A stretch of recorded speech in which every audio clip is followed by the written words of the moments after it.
We are going to continue with Aloha Summer by Bill Wallace. We are on chapter 18, so this will probably be chapter 18 and 19. All right. I'm not sure what surprised me more, whether it was the fact that he didn't hit me or that he smiled, dropped his hoe, and wrapped his arms around me. Next thing I knew, he was calling for Kalola to come out of the house. He made us sit on the step. He stood in front of us, his hands out and his palms up. Makalipukuai is an old man, he began, his voice soft and gentle. Old man see Kalola as granddaughter, not see that she growed a young woman. It surprised him, mad because he not see sooner. Kalola glanced down at her feet. I could see a little red creep into her cheeks. I pulled my eyes from her and looked back to the old man. John Priddle say that he's sorry for look on Kalola. Say Kalola be sorry for look at John. He shook his head. Why you two say this? Why sorry? Neither of us looked up. Other than a slight shrug, we didn't answer. Finally, Makali cleared his throat. Okay, we start again. He managed to catch my eye, but for only an instant. John, why you look at Kalola? I didn't want to answer, but I could tell he wasn't going to let me off the hook. I cleared my throat, just like he had done. Well, I guess, it was 'cause she didn't hardly have no clothes on, I reckon. Never see girl before? He frowned. Not that much girl. My eyes kind of crossed. I mean, she didn't hardly have nothing on. It is my fault, Kalola said, looking at her grandfather and not at me. I saw bathing clothes that girls and women wear in Big Book at Mercantile. Saw them one time when we fished near Maui, too. But this takes money. She shot a quick glance in my direction. We do not have much money. She turned back to her grandfather. 2 years ago in Lehua, my friend who lives at Keomuku wanted me to go with her to swim with other girls in ocean. Boys, too. She gave me short boy pants and undershirt from her older brother. 2 years, this is okay. But this time, now I cannot get pants to button. Little white shirt too tight. She gave a disgusted snore and a little shrug. I am sorry. Makalai coughed. Sorry that you grow up? You look plenty funny if get old as me and still look like little girl. We have talked of growing up, of the changes that will come. You forget this? Kalola shook her head. No, it's just it never bothered me before. Pants would not button. Undershirt would not work. Cannot wear school clothes to swim. So I made my own swim clothes. I saw grandfather and Malo, so I made one for me. Used extra cloth to cover top. It covers me a lot better than little white shirt. With a sigh, she let her shoulders sag. Guess I was wrong. Makalai made a little clicking sound with his tongue and shook his head. Long, long time ago when I was young boy, girls and women wear pau. Kalola and I both frowned at him. Cloth that wraps around waist, and that is all they wear. I blinked a couple of times and felt the heat rush to my face. Little boys and girls did not even wear clothes. Makalai went on.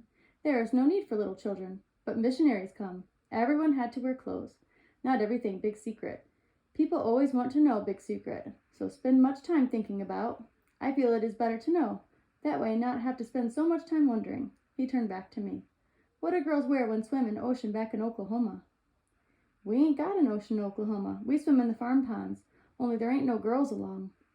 So, this be first time you see girl wear clothes to swim? No clothes to hide legs or shoulders or tummy? Big surprise, huh? Big surprise, I agreed. More like kind of a shock, really. Kalola? He asked, turning to her. She didn't say anything. He put a hand on her knee. Kalola, you see many men and boys dressed in swim things. No shirt, even malo, when fish at Kyokomuku town? Why you look at John? Her mouth opened, like she was going to say something. Then she clamped her lips shut and shook her head. Makalai cocked an eyebrow. Maybe see John Priddle with different eyes and see other boys? Maybe. Her answer was barely a whisper. I guess he's sort of different. I like John. He's cute. The heat rushed to my face. I thought my forehead was going to blow the hair clean off my head. I squirmed so much, it's a wonder I didn't get splinters from the wooden step. Does John like Kalola? Maybe think she cute too? Yeah, well, sort of, for a girl. My voice trailed off to a whisper that was even softer than Kalola's. I guess I like her too, and I reckon that she's Well, she's sort of pretty, I guess. I braced for his laughter. Makalai didn't laugh. When he didn't, I looked at him. I'm not mad because you two look. This is natural. Not angry for this. Angry because head and eyes must be on ocean. If not, you not see the tiger. But tiger see you. Angry because not want to lose Kalola to tiger like lose Luca. Frowning, I turned to Kalola. I had no idea what the old man was going on about. Before I could ask, I felt him pat my knee. We talk of this later. First, think maybe we better have Aloha talk. I frowned. Kalola turned red again. I blinked a couple of times and leaned toward Makalai. I thought Aloha meant hello or goodbye. He nodded, but also mean I love you. He folded his bottom lip into his mouth and kind of nibbled on one edge of it. One word mean many things in Hawaiian. Heole say love, just one word, but love mean many, many things. He studied us a moment, smiled. John is 13? 14? 14. Kalola is 13, he said. Almost 14, she insisted. Makalai nodded. No longer children, but you speak of love with friends, right? I heard a gulping sound when I swallowed the knot in my throat. Back home, the older guys at school. We used to go out by the plum patch just off the playground. Kalola? While girls mend fishing nets at Kyokomuku, her voice was even softer than mine. Older girls talk. I listen. I felt my mouth drop open when I turned to stare at her. She gave a little shrug and turned back to her grandfather. Makalai heaved a heavy sigh. Bet they all make big secret of love. Giggle and make faces and talk in whispers. Kalola and I nodded. That is the trouble with young. Makalai gave a little snort. The young always learn of love from the young.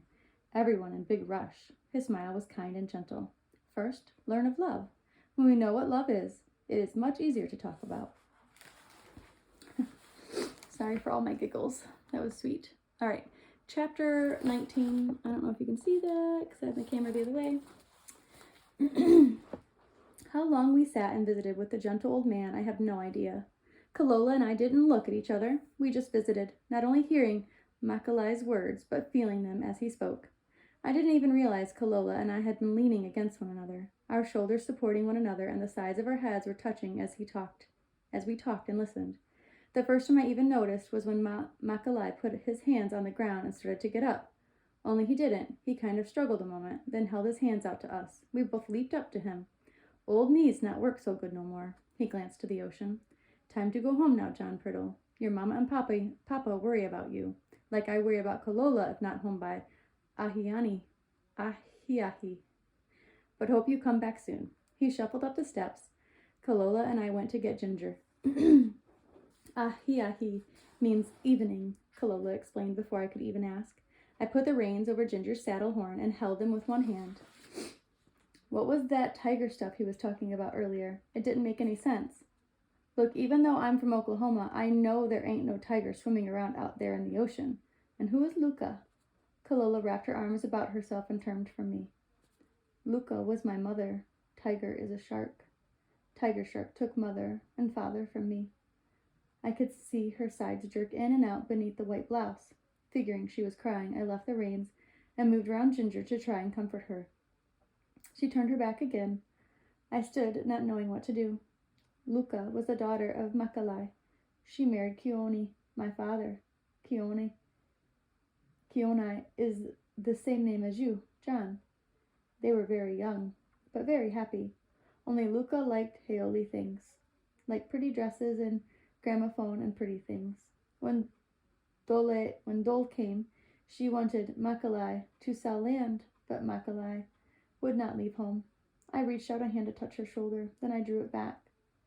So what happened? Luca and Keone went to Nihau in shallows near island. There are many oysters with many pearls. Haley think black pearl is the prettiest and most rare. They pay big money. My parents make many trips, find lots of pearls, and get rich. But Luca was not happy to be a little rich. She wanted to be big rich. Last time they go to Nihau to look for black pearls, others who went with them saw the tigers come. But Luca had eyes only for pearls, not an ocean. And that's why your grandfather got so mad. He didn't want you to watching me when you was supposed to be watching for sharks and stuff. Kalola sniffed and nodded. Tiger took my mother. Keonai tried to save her. Tigers take Keonai too. Her voice broke off in a trail of sobs and tears. Not knowing what else to do, I put my arm around her and patted her shoulder. I'm sorry, was the only thing I could think to say. The ride back up the hill to Lanai City was probably one of the longest rides I ever took in my life. When I was little, I always knew that things would straighten out when I got older. I'd know stuff. The world and the people in it wouldn't be so confusing and hard to understand once I got bigger. Because when you're big, you know all there is to know. Seemed like I was more confused now than ever. Kalola's grandfather likes me. I like him. Kalola's my best friend and wants to stay my friend. Only now that she's a girl, being friends is a lot different. Well, I mean, she was a girl all along, but I guess I just never noticed before. But why can't girls and boys be friends? I guess we can, only we can't go fishing and stuff together. But we like doing things together and being around one another and talking. So why can't we do stuff like going fishing? I didn't even realize I was talking to myself until Ginger stopped. I blinked a couple of times and looked around. She stood at the gate to the corral and turned her head to look at me. I guess she was wondering why I hadn't gotten off. I put her tack up and headed for the house. It was almost dark when I got home. Wonder if Daddy ever gets confused. Nope. Darned if I wasn't talking to myself again. I didn't even realize it, much less expect somebody to answer. Daddy was sitting on the porch. A magazine was folded in his lap and he smiled up at me. Huh? I said when I spotted him. You asked if Daddy ever got confused. He repeated and I said nope. How come? I frowned. I stay that way. You can't get what you already got. I started getting confused a long time ago and just decided it was easier to stay that way. I sort of shook my head. I guess he was trying to be funny. It wasn't a very good joke. I'm serious. What do you do about it? About being confused? Yes, sir. He shrugged and got to his feet. I don't know. What are you so confused about? I shrugged back. Just stuff. What kind of stuff? I wanted to tell him. I wanted to ask his advice and his help. Only I couldn't. Just stuff, I repeated. He shot me a disgusted look. A whole bunch of stuff, I tried to explain without really telling him anything. All sorts of things, all mixed up inside my head, and I can't sort them out. You ever get that way? Yeah. So what do you do about it? Daddy seemed to study me for a long time. Finally, he sighed and reached to open the front door. Your Mom is waiting supper. What do you do? I guess what I try to do is pick the one thing that's bothering me the most, try to figure out how to solve that one thing. Once that's out of the way, I move on to the next. My eyes flashed. I felt the smile tug at my cheeks. Let's see, where are we at right now? 12 minutes. All right, I will stop there, and I'll pick back from 20.